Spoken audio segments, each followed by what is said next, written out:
Everybody keeps asking me if I got my teeth done. The answer is no. Dr. Heavenly did replace two missing side teeth, but that was it. The real secret is this charcoal activated toothpaste called Lucida. I'm telling y'all, it will change your smile. Drop down in the description box, click the link to purchase this and other fine products.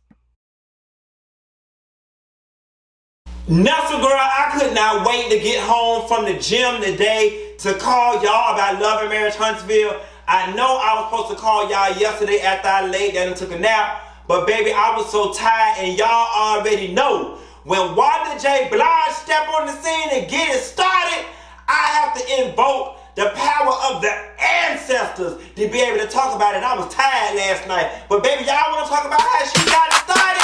Let's talk about it. Here it go.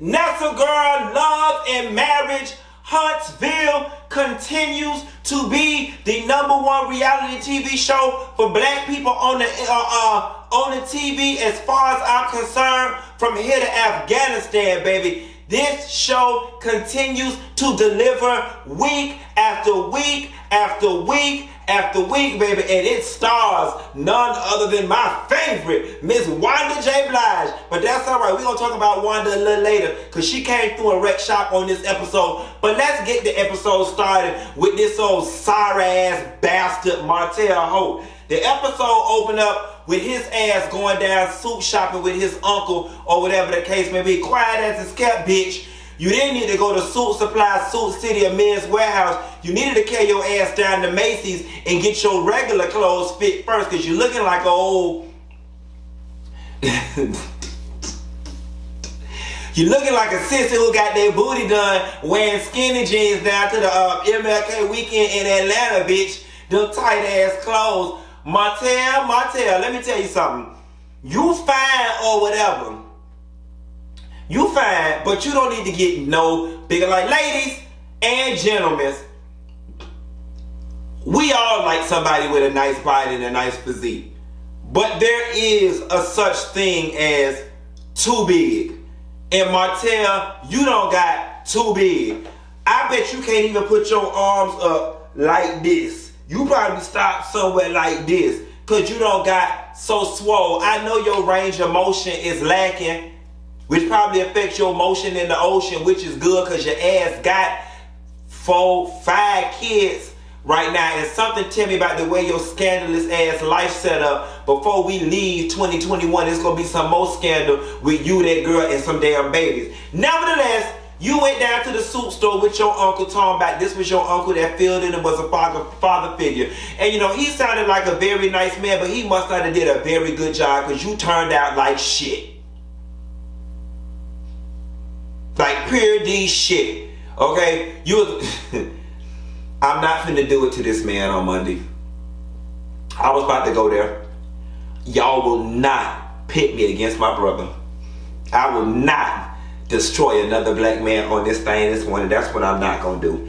But I am going to address the fact that you said, you know, I don't understand why you sitting your ass up in that damn confessional with looking like your ass ratified the Constitution or drafted the first version of it with that damn Benjamin Franklin ass outfit you got on. I don't know what sissy you got dressing you, what old country ass sissy you done found out of Alabama, but that bitch need to be shot, ran over, lynched, and every damn thing else in between. Got your ass up there looking like Benjamin Franklin, long lost nephew. No, take that hot shit off from around your neck. Baby, I've been in production long enough and I know with all the lights, cameras, and action, you was hot in your neck and musty as hell up under your arms. All that damn fabric, and it got the nerve to be pleated and folded and buttoned up there nice, got old nasty vampire brooch sitting right there on the neck part. Negro, who the hell, and it got the nerve to be cream.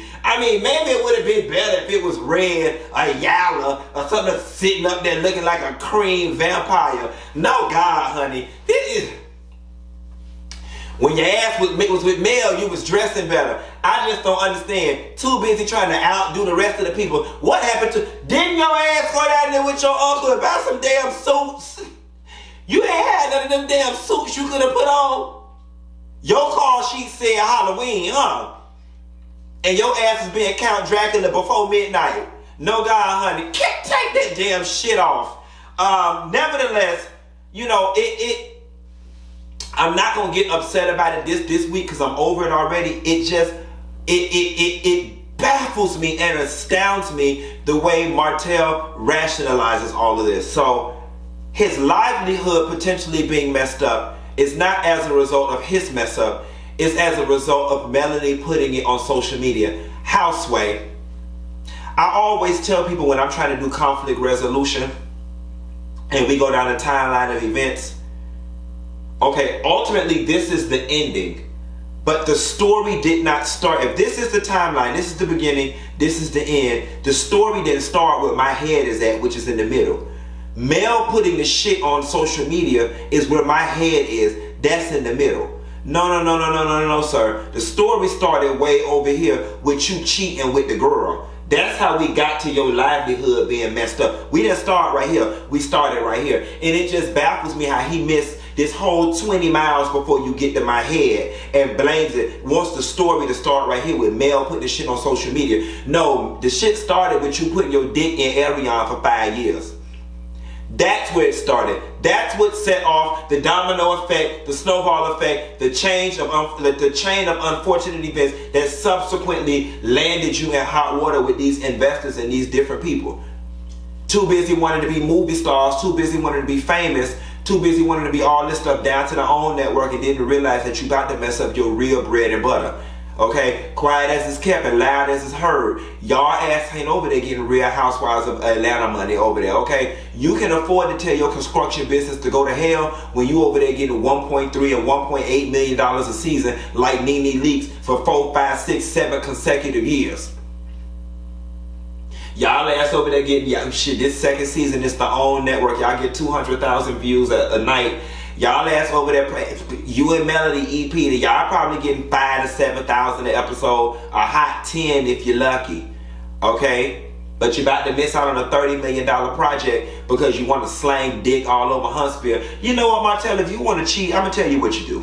Because I'm going to help you with it. Bring your ass down here to Miami. Carry your ass down to New York. Go to Houston, Atlanta, or LA. Go somewhere bigger so you can have your wife on the north side and one on the south side. Everybody know Huntsville only got 3 damn grocery stores and 5 nail salons. So Melanie and that girl and your team was bound to cross paths at some damn point. Nevertheless, moving right along, Maurice talks to Jaylin. You know, Jaylin is in a very unique place. He's in a place that I remember oh so well because, you know, when you go to college and you do the whole traditional thing, it's go to high school, go to college, get a good job. You know what I'm saying? You don't, and when you're in college, and it's one of my biggest regrets, not regrets, but one of my biggest I didn't knows, you're going to class, you're doing your schoolwork, and you have no real idea or concept of what an office career or hell, your major or what you bubbled on that form. You have no idea what that shit's gonna look like in the real damn world. I got my damn degree in economics because the shit sounded good, okay? When it was time for me to start looking for jobs and I started getting jobs in financial services and accounting and shit, I was like, oh my God. Oh my God. I done wasted 4 precious years of my life getting this damn degree that's preparing me for a career field I don't want nothing to do with. But it was all I was qualified to do. So I did what? I got up and did it, bitch. Because mama had bills to pay. Okay?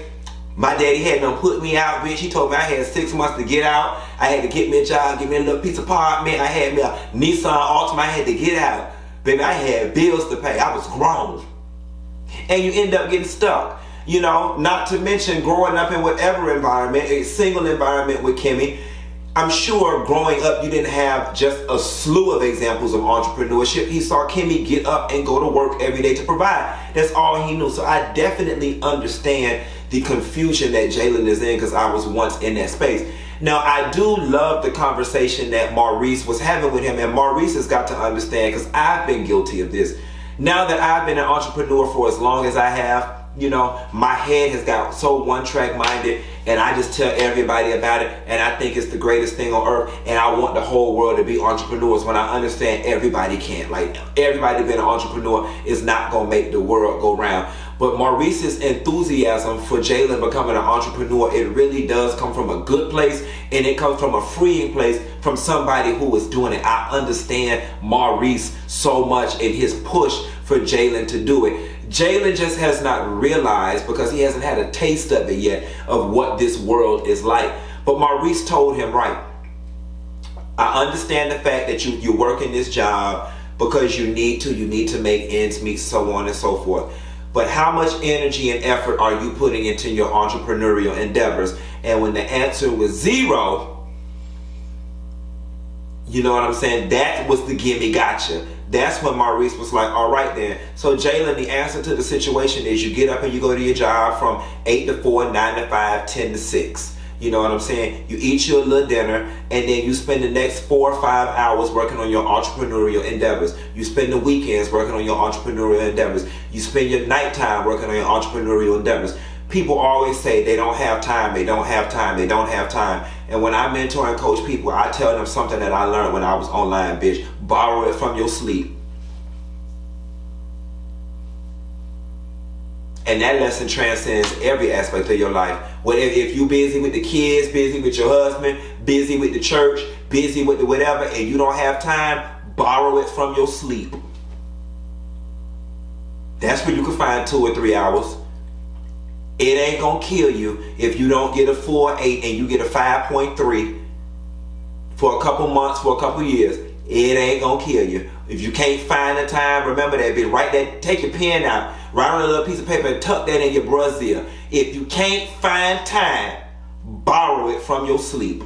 Alright? Quiet as I'm gonna tell some of the rest of y'all where y'all can borrow it from too. Borrow it from the damn church. Okay? Sitting up in there, highfalutin. Don't even get me started about the damn church.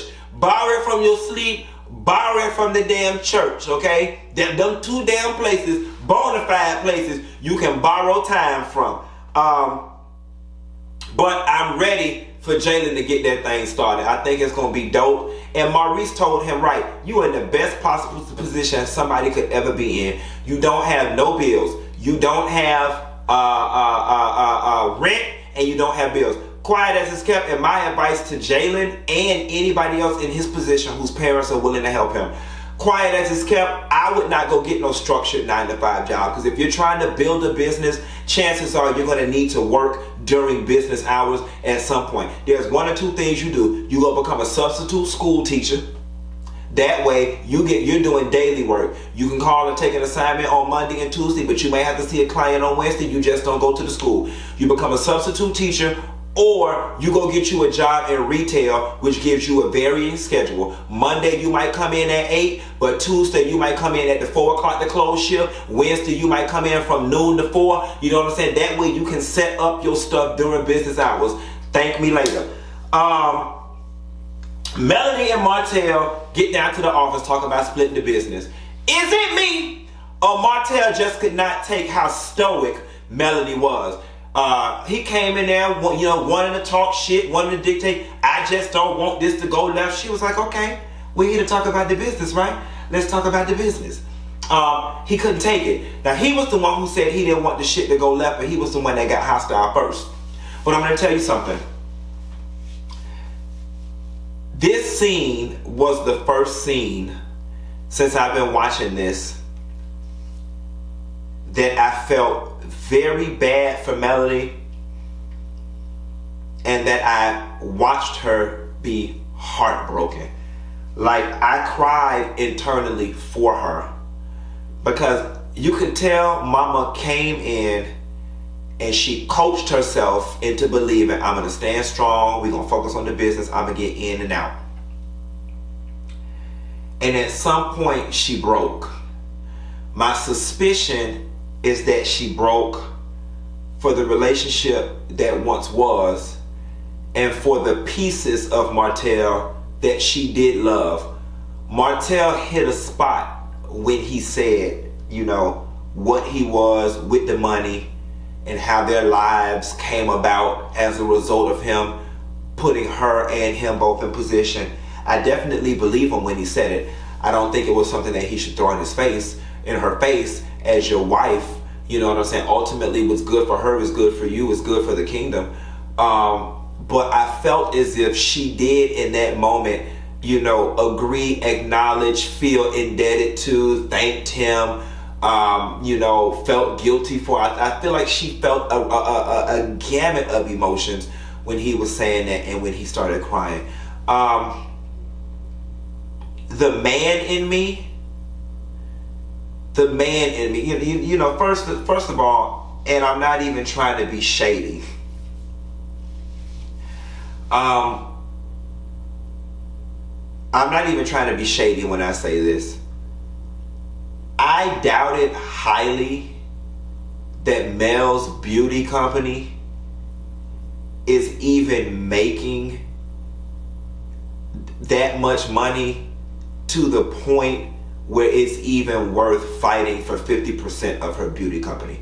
Now, unless he's thinking Mel is on and popping, and I know she's smart enough to one day grow this business to a multi-million-dollar empire, I just think it's wrong to fuck somebody over and be the cause of the divorce. But then just want to split everything evenly. Like, leave her that. It's hers.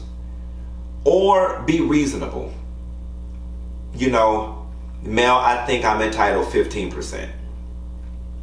But to ask for 50% of something in perpetuity, I'm assuming, I just think it's a bit messed up. And you know what? I'm kind of with Mel at the point. You want to play dirty? I'll just dissolve the shit. At this point, I'll cut off my nose to spite my face. Because I'm not going to be in no construction business without no damn man. No way. And it looked like I'm winning over here with this media shit. I don't know, Martell. I just, like, let her go. And let her go easily. You made your bed, now lie in it. Go over there with Ariane and rebuild with Ariane. If Melody was nothing but a school teacher, as you continue to use it in such a condescending manner, if she was nothing more than a school teacher and you were able to build her to what she is today according to you, then shouldn't you be able to do that with somebody who was nothing more than a nurse? And a nurse is a good career. But if you were able to do it with a school teacher, you damn sure should be able to do it with a nurse. And it would seem to me, for your own peace and satisfaction, that you would be trying to end this marriage amicably as well and not stay tethered to Melanie and Ariane. And I'm curious to know, like, Ariane is really better than me, because it would be affecting my self-esteem to be seeing you fighting and caring about your ex-wife or soon-to-be ex-wife so much, and you supposed to be with me and we just had a baby. I literally be there, well, why you mad? Leave her alone. Why you still talking about her? Why you still talking about another bitch? That would be my ghetto attitude if I was ghetto enough to cheat as long as I didn't have a baby from you.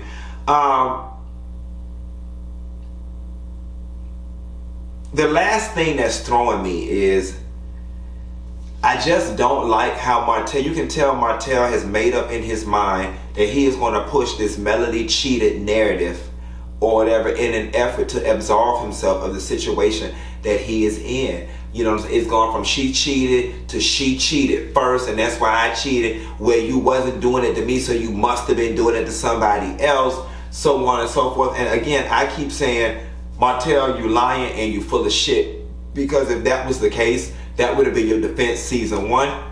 And if that was the case, you'd have never came back to Melody. We all know men cannot take it when a woman step out on them, but expect a woman to stay by their side through all this mess. Destiny and Tisha talking. Destiny, I would love for you and Kimmi to get on the same page. But it's you that's going to have to do some of the groveling. And it's you that made the most out of that damn chicken shit. All right, you came on, and like I said, season 1, I did not like Destiny at all. I give y'all some insight. I actually got a call from somebody who was representing her publicist or whatever, and asked me, did I want to interview Destiny? I said, absolutely not interested. I don't like her. My fans don't like her. Not interested. I'm not interested. And she was like, she's a really sweet person, Q. Give her a chance. Thinking like her, not interested. I'm not interested. I was not interested. The way she came on, taking on Melody Beefs, trying to find a moment. You took that chicken shit and you tried to make a moment out of it. Now you done got settled, and now you want to reconcile stuff with Kimmi, which I'm in favor of. I want you and Kimmi to get along, and I think y'all will. But you have got to at least acknowledge that you made the most out of that chicken shit. That lady was not trying to shade you. She didn't know your husband. She didn't know y'all. All she knew is that you made good chicken. I don't understand what was so offensive about that. Now, the reasonable part of me could dig a little deeper and say, okay, maybe Destiny perceived it as her trying to minimize, marginalize, and reduce my husband to nothing more than somebody who stand outside the gas stations and cook chicken on a barrel grill behind a truck. Okay, and if that's your logic, I get it. But considering the fact that she did not know y'all, and all she knew was your husband was the man that catered the chicken, I just don't understand why you allowed that to linger for so long, and why you allowed that to be a thing every time you saw her. She said she didn't know y'all and your husband made chicken. Like, look at your list and check it twice. Did she lie? Are you offended by the fact that your husband makes chicken? Like, I'm just lost. She said it was good chicken, and everybody say one of my cousins from Huntsville say he made some of the best chicken around. So I'm assuming he's a soon-to-be restaurateur, if not a current restaurateur. Whatever the hell it is, he must got something going on. Your ass married him with the damn chicken. Did he provide the chicken down to the reception? I hope so, since they said it's so good. And he should have, since you ain't ashamed of him. I just don't understand. And now it's like you and her's relationship has got a strain on it, all because of some damn chicken and your husband cooking it. It must don't be good chicken, but I'm gonna come to Huntsville and find out. But I gotta close this by saying, Destiny, you talking about we need to get past it and she need to get past it, but you were the one who lingered on it all that last season, and now all of a sudden that you don't got more settled, now you want to be cool and get past it. Nah, girl, it don't work like that. Tisha, when it comes to that logo, Tisha, Melody does have a case when it comes to y'all logos looking similar. And I'm not going to say that you intentionally copied her, but we gonna call a thing a thing. The logos do look similar. And I tell this story all the time. I don't watch other YouTubers, and for the longest while people thought I was being shady. I don't support smaller YouTubers or whatever. No, I don't watch other YouTubers in my medium because my brain is a sponge, and everything that comes out of my mouth is a direct reflection of my environment and the things that I ingest and consume. So my biggest fear is I never wanted to be sitting down watching somebody else's stuff and they have a tagline or a punchline or a one-liner that I really like, and I subconsciously end up adopting it and regurgitating it in my stuff. So I'm not saying that you purposely took her logo down to the Kinko's and said make mine look like this. But subconsciously, maybe when you were designing yours, you went back to some things in your head or your subconscious memory and was like, oh, this is what I like and this is what I look good, will look good. But you can't deny that those two logos look very similar. Uncle Mike, Tisha, and Marsau, they in there designing the house. And Tisha starts talking about how she wants a playroom for the kids. And Marsau was like, can we just design the house as we initially talked? Now, Marsau, here's the thing. Tisha got a point. The economy going through COVID, this, that, and the third. Y'all building Scott Mountain. If I got to be here with the family and the kids, and we all finna live here like Little House on the Prairie, can I please have a designated room for the children that can be converted into something else once they get older and go off to college or whatever the case may be? Tisha has a point. She does have to be there with the children all day. Marsau, if you got the architect right there, what better time to design that space than now? Since Uncle Mike is that Mike or Mark, forgive me, is there with the architect pencil. Let her have her place for the damn children. You always trying to be the boss of that damn lady. Let her have something, please. Wanda won't let her have a life, and you won't let her have nothing else in the damn home. You won't let her have a job. You won't let her have a say. You won't let her go out the house after 6 o'clock. You won't let her go out the house without leaving the kids. You won't let her not cook. You won't let her get a manny. You just won't let the lady do nothing. Free Tisha. So Tisha, instead of around there getting damn logos for mommy business that look like mail, you need to carry your ass down to the nearest screen print place and get some t-shirts that say free my nigga Tisha. Okay, because he got you down to the Shawshank Redemption bitch doing 5 to 10. Free Tisha. Free Tisha. Free Tisha. Yeah. I just needed some time to unlock my phone. That's what I was doing. Anyway,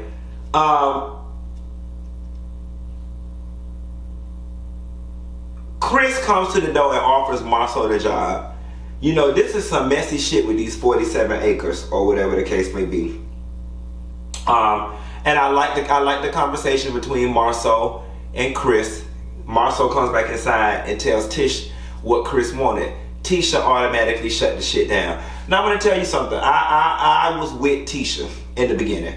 Like, if this was just straight up gonna be a situation where it was involving the Holts were the primary contractor, the Marsau was gonna be the sub, yeah, I probably wouldn't have wanted to deal with it. But after Marsau and Uncle fleshed it out, or whatever it was saying, we're not working for them or with them, but we're just working on the same project, I can get with that. I think that is cool. You know, somebody else is in charge. I think that's a great way to go and a great opportunity for Marsau's company and Marsau and Tisha's company.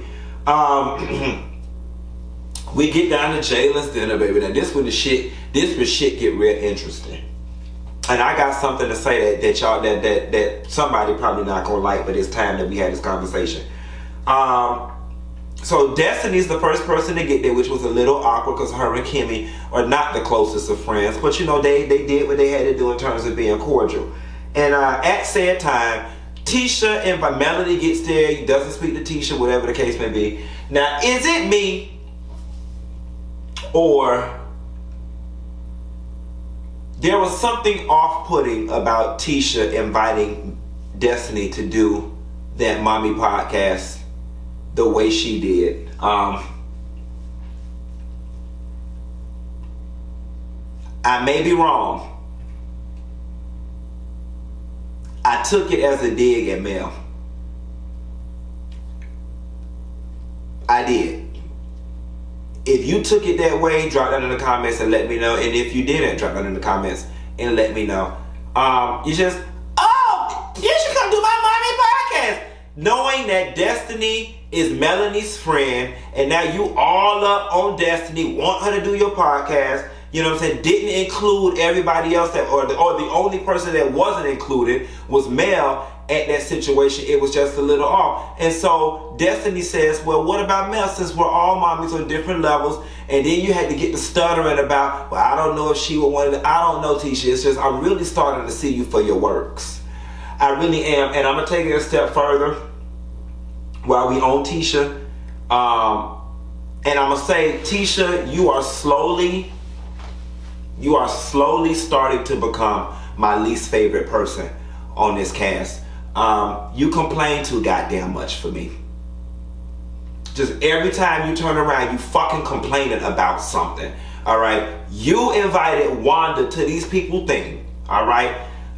Granted, you didn't know Wanda was gonna start a mess, but Wanda has a history of being an F5 tornado, a Tasmanian devil, a Hurricane Katrina on heels. Okay. Everywhere Wanda goes, shit follows.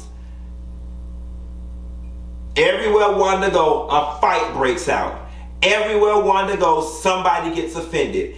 Everywhere Wanda goes, she says something out of line, out of place that didn't need to be said at that time. Your mama has a history of doing that. And so after the fight broke out or whatever the case may be, I was appalled to see that you accused Kimmi of being disrespectful when all she said was, I didn't know you were coming. Oh, Tisha and Marsau must have invited you. Yeah, but you made it a point to let her know that you didn't invite her. She didn't. And it's giving me a Monique and Candace vibe from the Real Housewives of Potomac, that you're really mad about something else and that you just used that because that was stupid. You're being rude. She wasn't rude. She was caught off guard. Wanda showing up was rude. You inviting Wanda without telling Kimmi, that was rude. Kimmi was not rude to Wanda by any stretch of the imagination, and you should have been more concerned about that shitstorm that your mammy created in the parking lot than you did about how Kimmi received her. You always fucking complaining about something. And it's like the fans are all calling you insecure. Because I like you, I don't want to do that. I think I've already done it. I don't want to label you that just yet, sis. Nah, fuck that. That's what it is. You come off very insecure. Especially when you come off insecure and you come off childish as all hell. Because something else that I did not like was, and we're going to talk about it, was that when the fight with Martell and your mama had already been diffused, and your mother was making it a point, she wanted to walk to Mel and finish saying whatever she was saying. She's like, Mom, come back. Why are you going after her? You are not Melanie's mother. That was the most childish statement a grown person could ever make. As if by her going and having a 5-minute dialogue or 10-minute dialogue with Mel, she was betraying you and was no longer going to be your mama. I just don't like this whole, I don't like Melanie, so I'm expecting all my people to stand behind this line with me and not like her too. Now the thing about it is, this is how you know Wanda messy as hell. Wanda, you messy as all hell because you had so much shit to say about Melody, but now your ass want to give her some words of encouragement, okay? Wanda, baby, it ain't nothing about them loud ass fashions, them loud ass eyelashes, them loud ass hairdos, and most of all, your loud ass voice that was gonna keep Martell from hearing what you said. Wanda, I wish you would have walked your ass just a little, or walked into the damn car before you got to running off at the damn mouth talking about, and you could do much better. Martell heard your ass. Now, Martell was definitely wrong for running up in Wanda's face the way he did. I actually wish Marsau or Maurice would have been present so they could have checked his ass and better diffuse the situation. Praise the Lord, Destiny was there to help diffuse the situation, but Wanda ass was not backing down, baby. Wanda was giving me an old Della Reese tease from Harlem Night. Wanda, let me tell you something. Wanda might not have been able to beat Martell ass, but she'd have gave him the fight of his motherfucking life. You best better believe it, baby. Wanda said, what you gonna do? You gonna jump on me? See, that's real country. She didn't say you gonna hit me, you gonna fight me. She said you gonna jump on me. Y'all got to be from the South, Alabama, Mississippi, Tennessee to know about jumping on somebody. She said, what you gonna do? You gonna jump on me? You're acting like a real bee. You know what I'm saying? Martell was dead ass wrong. And you can tell he don't like when people say Melanie can do better than him, but she can. And she deserved better. And Melanie was receptive to it. And what I do like about it, messy or non-messy, that is what I'm used to. Older people pouring into the younger people. And for a moment there, despite how Wanda has felt about Melanie in the past as it relates to her daughter, Wanda put all that shit aside and she said, as a woman, and she felt that the way you did her was wrong. The way you did her was wrong, you know what I'm saying? She felt that. And she was telling his ass the truth. And those, now see, them be the type of moments when you need them old people from back in the day to be nosy and messy. Because she was telling his ass right. The way you did her was wrong. Now, I don't know what Wanda said about them kids, okay? I scrolled through Facebook today on my way to the gym, and it was a repost of the live where apparently she must have said something to have Martell feeling what he felt. I'm sure Wanda got enough decency to not have said nothing too bad to warn her getting ran up in the face by a man. And Martell, I just wish you would have handled that differently. Because if you was really upset about what she said with them kids, you would have checked her on site and not waited until she said what she said to Mel in order for you to have a reason to check her about them kids. Or you would have called her phone, or you would have responded to her on the live and the social media like you have before in the past. You just didn't like the fact that she rallied to Mel's side in support of Mel, telling Mel that she could do better, or at best, or at least do bad by herself.